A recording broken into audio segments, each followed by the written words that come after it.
Good morning students.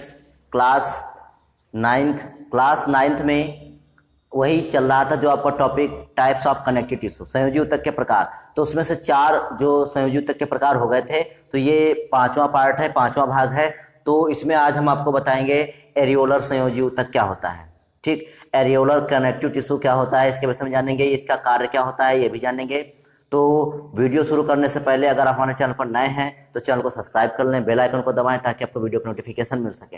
तो चलिए शुरू करते हैं। एरियोलर संयोजी ऊतक क्या होता है? एरियोलर संयोजी ऊतक यह शरीर में विस्तृत रूप से पाया जाने वाला ऊतक है। मतलब ये जो ऊतक होता है ये हमारे लोगों के शरीर में सबसे ज्यादा पाया जाता है, मतलब ज्यादा पाया जाता है, विस्तृत रूप से पाया जाता है, अधिक मात्रा में पाया जाता है। तो यह हमारे शरीर में विस्तृत रूप से पाए जाने वाले ऊतक है।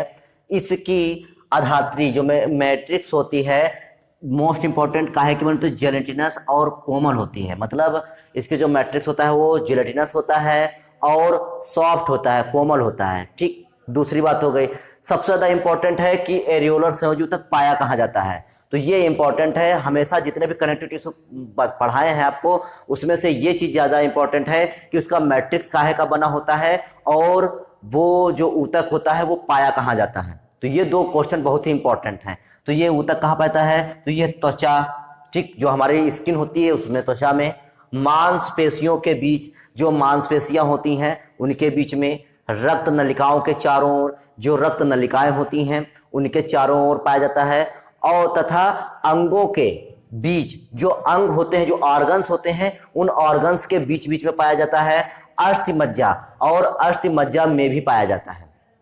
अस्थि मज्जा मतलब बोन मैरो। बोन मैरो क्या होती है कि जो हमारी लंबी हड्डियां होती हैं, जैसे फीमर है, जांग की जो हड्डी है इसको फीमर बोलते हैं, तो उसमें जो है बोन मैरो अस्थि मज्जा पाई जाती है जहां पर ब्लड का निर्माण होता है।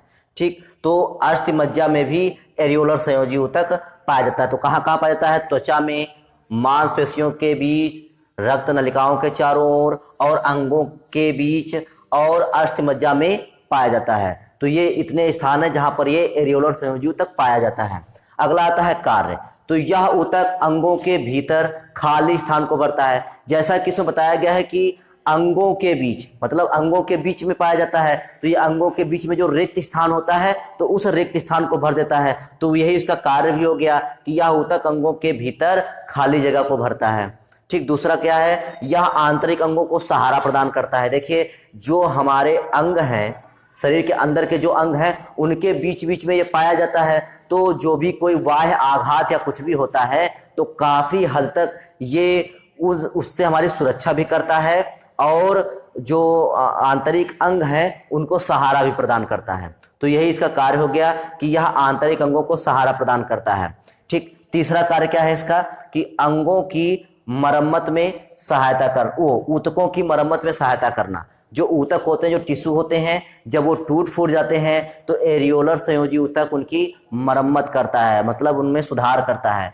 तो तीसरा क्या है? ऊतकों की मरम्मत में सहायता करना। तो एरियोलर संयोजी ऊतक ऊतकों की मरम्मत करता है। तो इस प्रकार से 3 काम है, इनके कार्य मोस्ट इंपॉर्टेंट है, और इसका ये इंपॉर्टेंट है कि ये कहाँ पर पाया जाता है, एरियोलर संयोजी ऊतक कहाँ पर पाया जाता है। तो ये आज एरियोलर संयोजी ऊतक।